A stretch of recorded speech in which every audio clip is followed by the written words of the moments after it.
Rule 7. Pursue what is meaningful, not what is expedient. See how these rules start blending? See how they start blending? Coming together now. You know what I'm saying? If you're coming in only on this rule, come back and look at some of the other rules. It's going to come together for you. Yeah. But it's, again, right? Like same thing, getting your house in order, right? Like doing things for the long term. You know what I'm saying? Like get things in order, do them for the long term, find meaning, right? Don't take that quick ride out. Don't take that shortcut. Yep. Tony Robbins, right? Shortcuts lead to a town called nowhere. You know that's the thing. The lazy man does the most work. That's true. That's true. I mean, that reminds me of that story, right? Like about the wolf. Like, you know what I'm saying? Like, let's look at the story. This guy, I don't know how he does it. I don't know. He's got a lot of those stories. Like, he's like, you know, you never see a wolf thinking about like, oh, I'm not going to gorge down. Like, he's going to eat every bit of that mammoth that he possibly can until he starts throwing up. He might possibly even eat more after he throws up. Right. He might have to leave this behind. I'm like, listen, I had enough. There's no second thought. You know Yeah. what I'm saying? Like, the wolf is like, dude, this might be the last meal I'm going to get in a long time. There's no thought about that. Yeah. You know? I should only eat half and save the rest for tomorrow. Maybe John, did you want to get on some of this? I got a little extra. No. But as a wolf, like, you know what I'm saying? Yeah. Like, that's, you know, and even as humans, that's our primal instinct. That's where we come from. Yeah. You know, that's the thing about this book is like he uses a lot of stories about lobsters and birds and wolves, but he's not talking about those animals. No. You know what I'm saying? It's just an analogy. You know, but there's so many times, right, when we do want to sit there and gorge and eat as much as we can because we don't know when our next meal is going to be. Right.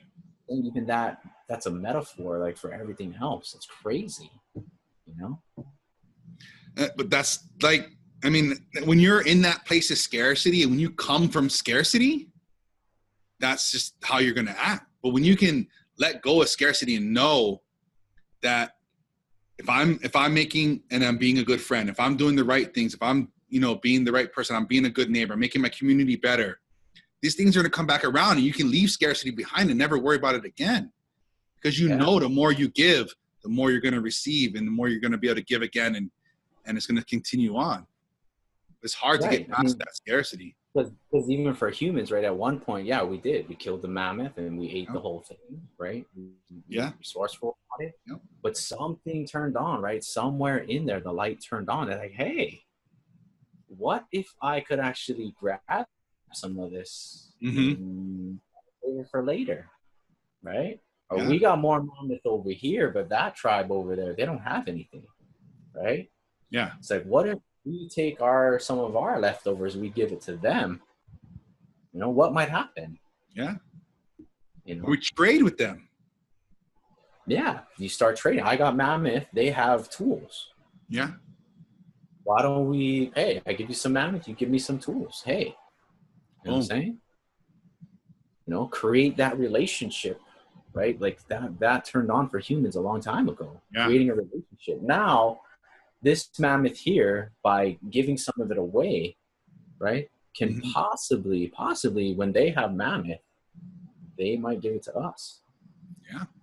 And this mammoth could equal future mammoth. Yeah. And, you know, I think innately that's how humans are. We will naturally do that. Yeah. And I want to kind of say, like, there are some people out there who give with the intention of getting back. Right. You know what I'm saying? I think these behaviors, in my opinion, have been cultivated or learned over time. Right. They're not an innate thing that we would do naturally as a human. Yeah. I think that comes from that scarcity mindset. You're stuck in scarcity. Again. Only giving from that. Right. Rather giving from the fact of abundance. It's like, I'm giving you this, go forth and do good things with it. If you have that kind of intent, ironically, you know, they're going to give back to you, right? It's like when you have when you have the wealth, when you have the fame, like everybody wants to take you out to dinner. You know what I mean? Yeah. Everybody wants to buy you lunch. Yeah. Everybody wants to give you gifts. Yes. When you have everything, right? Getting back to the whole lobster thing, when you're the top lobster, everybody's dropping down at your feet. Mm-hmm. Kind of ironic, right? Yeah. Yeah.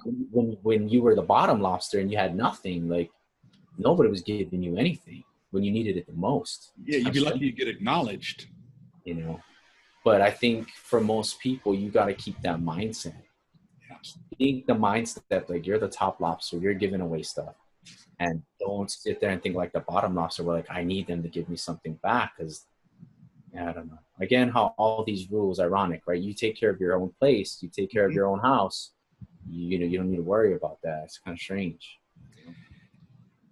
Yeah, it's just, I love how they just start stacking and bleeding back and down. It's just. Yeah. But getting back to rule 7 though, it's like about delayed gratification, right? Yes. Talking about making an investment for the future, right? That's what successful people do, right? Yep. Anyone who's successful, right? You're looking at what's your ROI? What's your return on investment? You know what I'm saying? Yeah. Yep. You're going to get money into the stock market. That money is going to build up over time. And then from there, you're going to be able to retire and get that money back. Like that's what delayed gratification is. Yeah. Taking some of your paycheck, right? Putting it away for the future, right? To get something. You're looking over there, man. You're looking for something in there. I'm sorry. I was just looking at the notes and I had a thought and I just was trying to figure out where it was. I'm sorry. But I mean, that just kind of comes over things, right? Like eventually humans figured out that it's better to trade. It's better to barter, right? We went from being hunters, right, to being farmers, right? We went from that hunter-gatherer society, farmers, because that's what makes you get better results from that. See? Yeah, and as life improves, we're able to have that forethought and to start to create these different systems. Yeah. And that's all just part of it, you know. And that's the thing. Yeah, you've got to. I know it's hard, and I've had this conversation with a lot of people, and I used to, be there too. And all you can think about is like your next meal, your next this, and it's like. But the beauty of when you can get past that and you can start to think about the future and like, if I just do this thing here, that's correct. And right now, I know this will pay dividends tenfold in the future. Yeah. Yeah, for sure. I mean, all successful people invest in their future, whatever that's going to be. Whether you're going to go to school to become a doctor and be successful, right? Whether you're going to go work at a company, work from the bottom, work all the way up. You know what I mean? You're investing your resources into that company so that you can work your way up. You know what I'm saying? Mm-hmm. Whether you invest in real estate and that real estate's going to get you money back over the long haul, right? Whether you invest in stocks, right? Whether you invest in your children. You invest in yourself. Yeah, invest in yourself, have children, you know what I mean? And prosper, take care of them. And if they do well, they're going to come back and take care of you. That's don't have that expectation. If you have that expectation, ironically, it's not going to happen. Yeah. Right? That's the thing. And then when you have that expectation, it doesn't come true. Then you get resentful and you're angry. And then you go back and you stop doing these things. You're like, well, I was told if I did this, I would be reciprocated. I need to be reciprocated. Oh, you missed the point, bud. Right.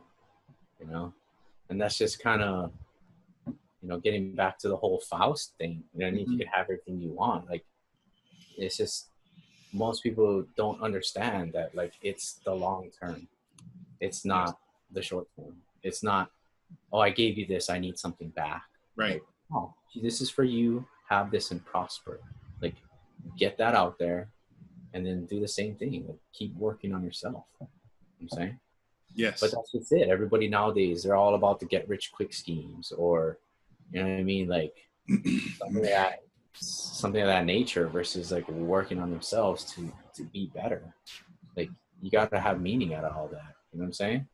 Yeah. That the next shiny object onto the next thing. It's like, And then and we'll get into that in the next couple of rules, but you gotta play the long game. You gotta understand the compounded interest of life is where it's at. Yeah. And that's kind of the thing, though, is like most people out there, like if you had the choice, if you could get the Lamborghini that you wanted right here, right now, you know what I'm saying? Mm-hmm. Or, 30 years down the line, have that passive income of $8,000 coming in a month, like what would you take? Yeah, and that's a real thing. That's a tough choice. It's easy to go out there and, be an Instagram model or something, or do this kind of maybe sketchy thing or whatever, and scoop that Lambo up real quick, and then what? You don't know. My younger self might have said, "Let me get that Lambo. I'll drive it around for a few weeks, and I'm gonna cash that in, and I'm gonna do X and Y." But you're like that kid, like, I'll take one wish now and wish for 10 wishes instead of wait for 10 wishes later on. Like, right? Come on, you're cheating, bro. That's like, bro, it's not cheating, cause it's called strategy. Strategy. But that's just it, though. I mean, you're gonna get the Lambo, you're gonna sell it, right? And then take that as a $2 million investment on something that's going to get you money later on down the line. Yeah. But, that's a good little caveat. Like, oh, look, I found the little loophole. But the problem with that is, do you have the other rules ready? Is your shit in order? Are you telling the truth? Are you these things?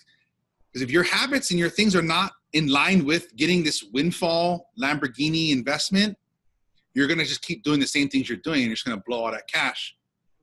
Right, because that's the mindset, right? You're thinking short. You're thinking immediate gratification. Yes. Not something that's long-term.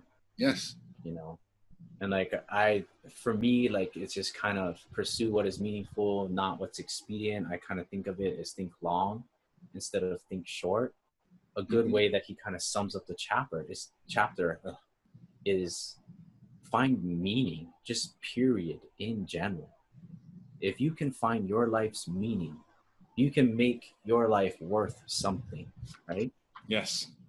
That is a far better strategy than anything else, right? Because again, this whole book, this whole premise is about order and chaos, right? Yeah. The only way you're going to navigate, and you're too far into the chaos, right? You're too far in the darkness. You got to come back to the light. To find meaning. Yeah. Right? You gotta, in the yin and yang symbol, right? You gotta be that white dot in the black field, right? And you gotta shine. And by shining, right, I mean, know your meaning so that you can find, and then hopefully you're gonna illuminate the other side, right? You're gonna become the white field eventually. Right. You need to get back on that path. And that's the quote I like in here. Aim up, pay attention, fix what you can fix. Don't be arrogant in your knowledge. Strive for humility. And above all, don't lie. Yeah, I guess to the next rule. Well, we're close there, but that's just it. You know what I mean? Like, whether you take the Lambo or whether you take the passive income for the rest of your life, like, all of that doesn't do much without the meaning. Yep. Right? Finding the meaning in all of this. And I even think he talks about it as being 1 foot right into chaos. I mean, 1 foot into order, right? Yeah. 1 foot into something that you've already mastered. Yeah. 1 foot into what you want to master. And right there in that fine balance of everything is kind of where you're at. Like, when you can firmly plant 1 foot in each and channel your energy, like that's where your meaning is going to come from. You know what I'm saying? And that's a good exercise. Like, go out there and do things that are uncomfortable, things that scare you, things that, like, a few years ago, I had heard this concept, and I was like, yeah, that sounds cute. No, I could do that. And the more I thought about it, I was like, you know what? I need more practice in doing it. And then I had heard about this thing doing acro yoga, and Tim Ferriss had talked about it. So I go check this out. Man, it's a lot of touching, it's a lot of hugging, it's a lot of stuff that I do not like. I don't like hugging people. I don't like shaking people's hands. I don't like being in people's personal spaces. Guess what I had to do? I'll be back tomorrow. But you know what? When somebody comes in for a hug now, I don't even think about it anymore. Yeah. Like 2 years ago, I'd be like, fuck, you're a hugger. Man, how can I avoid this? Now I'm like, the text, I'm like, yeah, you know? And then I thought about it a few months ago. I was like, wow, I despise that part. Now it's just like, whatever. Yeah. Right? You were there, you did something that's uncomfortable, right? Yeah. And you know, but that's just it. Like, you got to find the meaning behind it. Mm-hmm. Right? And I think that's kind of, if we had to sum, it's like, do what is meaningful, not what's expedient. And finding that meaning is part of the process. You got to find that meaning. Real deep stuff.